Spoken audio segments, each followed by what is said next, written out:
Cives akademici, dámy a pánové, dovolte mi, abych vás přivítala na dnešním slavnostním shromáždění.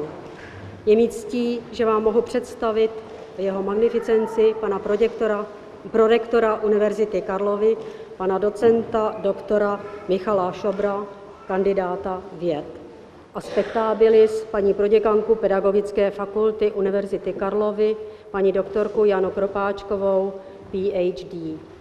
Spectabilis, paní proděkanko, prosím, abyste se laskavě ujala slova.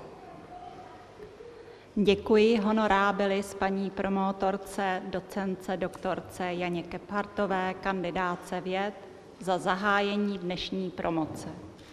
Vaše magnificence, vážený pane prorektore, honorábilis paní promotorko, honorábiles, vážení členové akademického sboru Univerzity Karlovy v Praze, dámy a pánové, vážení hosté. Je mi ctí a potěšením setkat se s vámi při slavnostní události promoci absolventů těchto studijních oborů.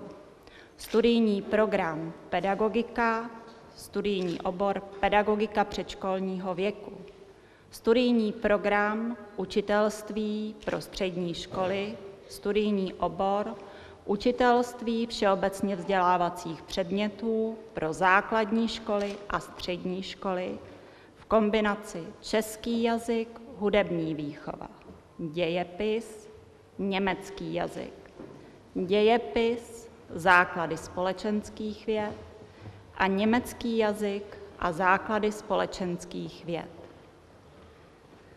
Ráda bych vás nyní přivítala v historicky významných prostorách Karolína, které jsou posvátným místem českých vzdělanců a symbolem tradice vzdělanosti. Dovolte mi, abych zde připomněla, že císař říše římské a král český Karel IV. Založil tuto univerzitu Karlovu 7. dubna 1348 a Karolínum bylo založeno v roce 1366 a je zapsané v seznamu UNESCO coby jedna z nejcennějších goticko-barokních kulturních památek na světě.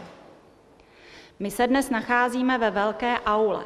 V jejímž čele je umístěn krásný goblém, v jehož středu jsou vetkány motivy z nejstaršího pečetidla Karlovy univerzity. Klečící Karel